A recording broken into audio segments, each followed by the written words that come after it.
तो जब इस तरह से जब संविधान की धज्जियां उड़ाएंगे तो निश्चित रूप से फिर ये, और एक टेम्परेरी प्रोविजन था जिसको हटाने के बाद ही अगर शांति और एक सुखद जम्मू कश्मीर की परिकल्पना की जा सकती है, और जिसका हमने देखा है कि वास्तव में किस तरह से परिवर्तन आ रहे हैं, और वो एक पॉजिटिव परिवर्तन है। जो टेररिज्म की वहाँ घटनाएं हो रही थी, जो पत्थरबाजी हो रही थी, जो एक अलगाववाद की पूरी भावना से पूरा जम्मू कश्मीर और लद्दाख क्षेत्र पूरा ग्रसित हो रखा था, निश्चित रूप से उस पर लगाम कसने के लिए कुछ ना कुछ तो करना ही पड़ता। इसमें फिर दिक्कत किसको है? उसको जिसको पॉलिटिकल अपना राजनीति चलानी है, पॉलिटिकल राजनीतिक रोटियां सेकनी है। आप रेफरेंडम करवाइए, और रेफरेंडम करवाने का पूरा इशू किसका है? ये पाकिस्तान की आवाज़ है। पाकिस्तान हर समय कहता है कि रेफरेंडम होना चाहिए। वो रेफरेंडम का पूरा इशू ही इसलिए उठाया गया था जिससे कि जहाँ से ये पैसे दिए जा रहे हैं इस मैटर के लिए, उनको खुश किया जा सके कि हाँ हाँ हमारा पॉइंट भी रखा गया है। अनुच्छेद 370 जिसको 5 अगस्त 2019 को हटा लिया गया था, अब दोबारा से 4 साल पूरे होने के बाद ये अनुच्छेद 370 चर्चाओं में है, क्योंकि पिछले कई दिनों से सुप्रीम कोर्ट में अनुच्छेद 370 हटाया गया, क्यों हटाया गया, और ये जो है जनभावना के खिलाफ है, इस तरह की तमाम दलीलें जो है वो कई वरिष्ठ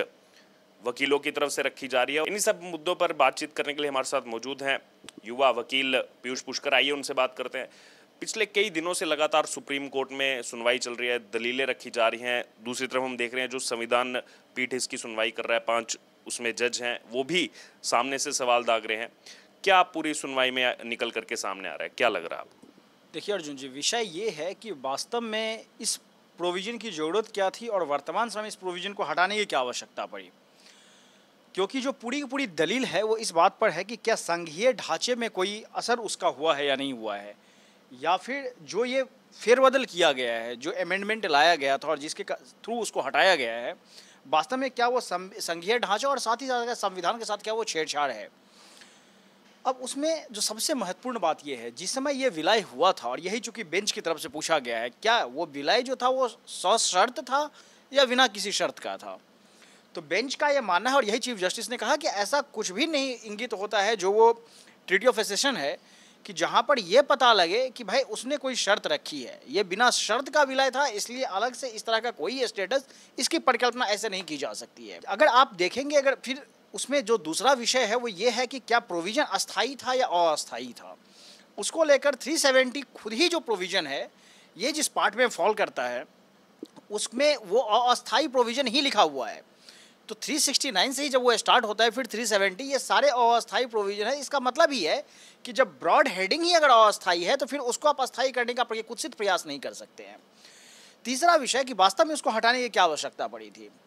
हमने देखा कि 1947 में जब पहली बार इसका ड्राफ्ट दिया गया था, और उसका फिर जब 1949 में इसको कॉन्स्टिट्यूशन में ऐड किया गया अक्टूबर 1949 में, उसके बाद से लेके आज तक उसने जम्मू कश्मीर को क्या दिया है, या पूरा एक क्षेत्र जम्मू कश्मीर और लद्दाख, जो कि लद्दाख को तो लोग भूल ही जाते थे, और यहाँ तक कि इस तरह से एक हेजेमनी और नैरेटिव क्रिएट किया गया जिसमें कि जम्मू कश्मीर को लोग कश्मीर के नाम से जानने लगे। तो जो कि मात्र एक वैली क्षेत्र है वो, उसके बावजूद बड़ा टेरिटरी जो है वो इस बेल्ट में है, लेकिन तब भी कोई ध्यान नहीं देने वाला था। जो टेररिज्म की वहाँ घटनाएं हो रही थी, जो पत्थरबाजी हो रही थी, जो एक अलगाववाद की पूरी भावना से पूरा जम्मू कश्मीर और लद्दाख क्षेत्र पूरा ग्रसित हो रखा था, निश्चित रूप से उस पर लगाम कसने के लिए कुछ ना कुछ तो करना ही पड़ता। और ये प्रोविज़न वैसे भी अगर अस्थायी था, जिसमें एकदम बहुत क्लियर कट प्रोविज़न है कि राष्ट्रपति अपने विवेक से उसको कभी भी उसमें फेरबदल कर सकता है या हटा सकता है, तो उसी का केंद्र सरकार ने, जब वहाँ पर राज्य की असेंबली नहीं थी, विधानसभा नहीं थी, उस समय में केंद्र ने उस शक्ति का प्रयोग किया। क्योंकि निश्चित रूप से जब वहाँ पर अगर 356 लगा हुआ है और उस समय में अगर वहाँ पर राज्य की कोई सरकार अगर नहीं है तो केंद्र के पास वो ताकत होती है, तो फिर प्रेसिडेंट के नोटिफिकेशन से उसके बाद उसको फाइनली एक्सेप्ट किया गया है। तो मुझे कहीं नहीं लगता है कि इसमें कोई भी दिक्कत है, कोई भी गलती है इसमें। अगर बात की जाए इसमें, क्योंकि पॉलिटिक्स भी सीधे तौर पर नज़र आ रही है, लेकिन जो हम पब्लिक में स्टेटमेंट देते हैं, क्योंकि आप खुद जो है लगातार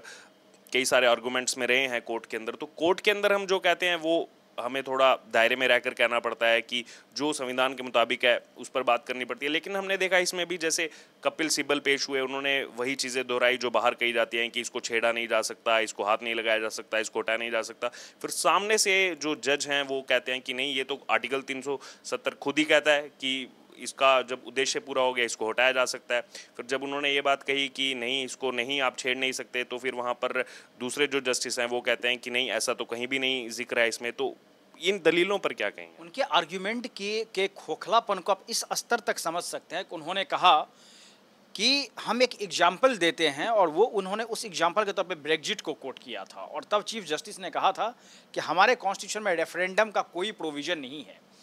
अब आप ये सोचिए कि वास्तव में अगर आपके आर्ग्यूमेंट का स्तर यहाँ तक आ जाए कि आप संविधान की तरह रक्षा करने, जो संविधान हर समय एक इलेक्टेड रिप्रेजेंटेटिव गवर्नमेंट की बात करता है, जहाँ पर कि इलेक्शन होगा और इलेक्शन के थ्रू ही वहाँ पर गवर्नमेंट एस्टेब्लिश की जाएगी, गवर्नमेंट बन सकती है, वहाँ पर अगर ये चर्चा चलने लगी कि आप रेफरेंडम करवाइए, और रेफरेंडम करवाने का पूरा इशू किसका है? ये पाकिस्तान की आवाज़ है। पाकिस्तान हर समय कहता है कि रेफरेंडम होना चाहिए। जब इस इशू को यूनाइटेड नेशन में लेके जाया गया था, तब वहाँ पर इस रेफरेंडम की बात हुई थी कि वहाँ पर रेफरेंडम होना चाहिए, और उसको आज कपिल सिब्बल कोर्ट में आर्ग्यूमेंट कर रहे हैं। तो ये सिर्फ माउथपीस की तरह काम कर रहे हैं। वो पाकिस्तान का माउथपीस हो सकता है, वो अलगाववादियों का माउथपीस हो सकता है, तो अलगाववादियों ने इस डिमांड को हर्ष में रखा है कि रेफरेंडम होना चाहिए। और वैसे अगर रेफरेंडम के लिए आपको मैं एक और उसमें एक तथ्य बता दूं, जब इस बात को कॉन्स्टिट्यूएंट जब यूनाइटेड नेशन में जब रखा गया था, वहाँ पर 3 क्लॉजेज हैं कि अगर वहाँ पर रेफरेंडम होगा और वो रेफरेंडम पूरे क्षेत्र में होगा, पाक ऑक्यूपाइड कश्मीर भी उसमें एक एरिया है जिसका कि पूरा डेमोग्राफी पाकिस्तान ने बदल के रख दिया है। वहाँ पर अलग अलग प्रांतों से, पंजाब प्रांत से और अलग अलग प्रांतों से लाके लोग बसाए जा रहे हैं, जिससे कि डेमोग्राफी वहाँ बदली जा सके, जो भविष्य में अगर कभी रेफरेंडम होगा तो क्या होगा। और उसके मतलब ये सोचिए, वो प्लान कर रहे हैं और यहाँ पर एग्जीक्यूट करवाने के ये प्रयास कर रहे हैं। तो वहाँ पर जो 3 क्लॉज है, पहला रेफरेंडम का है, दूसरा उसमें है कि अगर रेफरेंडम अगर होगा तो उसमें उससे पहले पाकिस्तान को अपनी आर्मी हटानी पड़ेगी और पाक ऑक्यूपाइड कश्मीर को खाली करना होगा। पाक ऑक्यूपाइड कश्मीर पाकिस्तान खाली नहीं कर रहा है, वहाँ से अपनी आर्मी को पीछे लेके नहीं जा रहा। और तीसरा, चूंकि वहाँ का जो इंक्लाइन है वो पाकिस्तान के फेवर में है, तो इसलिए एक फिक्स डिस्टेंस तक वहाँ पर आर्मी उसको पीछे हटेगी, तो तब जाके फिर ये सिचुएशन आने वाला है। तो आप सोचिए कि पाकिस्तान ने बाकी ना पाक ऑक्यूपाइड कश्मीर उसने खाली की है, ना वहाँ पर कभी आर्मी को पीछे करने की बात चलती है, रेफरेंडम की बात कहाँ से आ गई? तो इसका मतलब ये है कि वो रेफरेंडम का पूरा इशू ही इसलिए उठाया गया था जिससे कि जहाँ से ये पैसे दिए जा रहे हैं इस मैटर के लिए, उनको खुश किया जा सके कि हाँ हमारा पॉइंट भी रखा गया है। इसी बीच अगर बात की जाए तो यहाँ पर जैसे पॉलिटिशियंस की स्टेटमेंट आ रही है, उमर अब्दुल्ला पूर्व मुख्यमंत्री, उन्होंने कहा कि इसकी पुनर्बहाली के लिए 370 की पुनर्बहाली के लिए बेस्ट जो है हमने वकील, सर्वश्रेष्ठ वकीलों को कोर्ट में लगाया हुआ है। और 2 दिन पहले महबूबा मुफ्ती भी पहुंची थी सुप्रीम कोर्ट में, जब ये केस की सुनवाई चल रही थी, उन्होंने भी जाकर के अपनी बात रखी। मैं खुद भी चूँकि उस दिन सुप्रीम कोर्ट में ही था एक दूसरे केस में,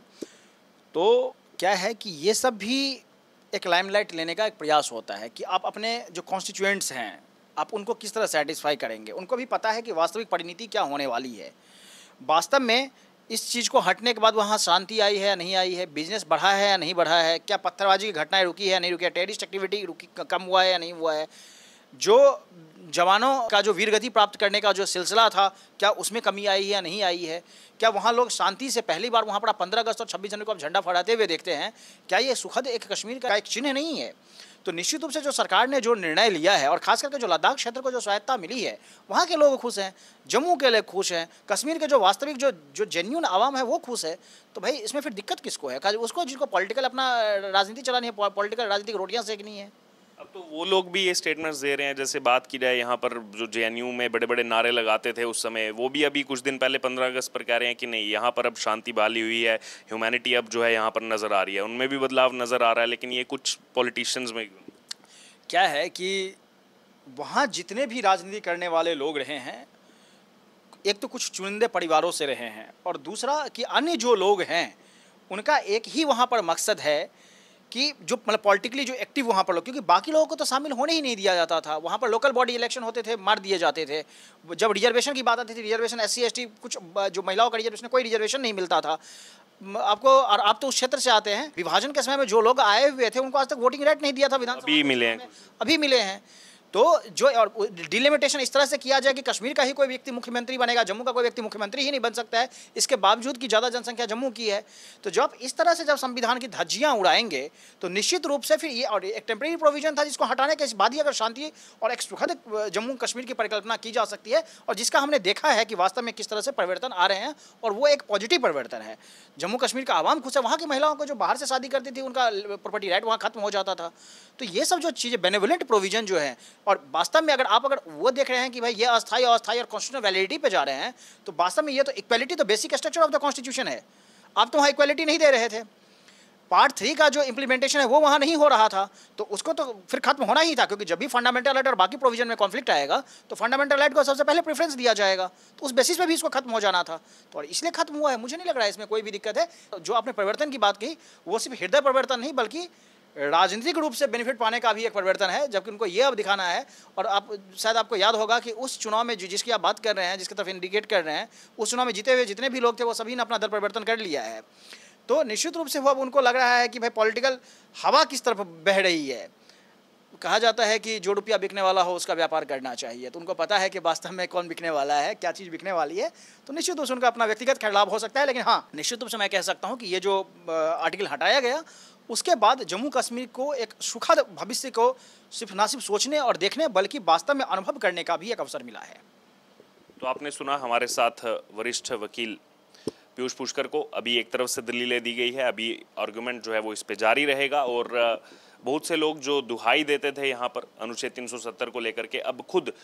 उसी विचारधारा से आने वाले लोग कहीं ना कहीं इस चीज़ को मान रहे हैं कि ये 370 हटने के बाद वहाँ पर शांति बहाली हो रही है। और कहा जाता है कि जो पिक्चर्स हैं वो कभी झूठ नहीं बोलती, पिक्चर्स ही उस चीज़ की गवाही देते हैं। और कुछ दिन पहले हमने देखा जिस प्रकार से 77वां वहाँ पर स्वतंत्रता दिवस मनाया गया और खुद राहुल गांधी वहाँ जाकर के जब तिरंगा फहराते हैं और कहते हैं कि अब जो है यहाँ पर देखिए किस प्रकार से मैं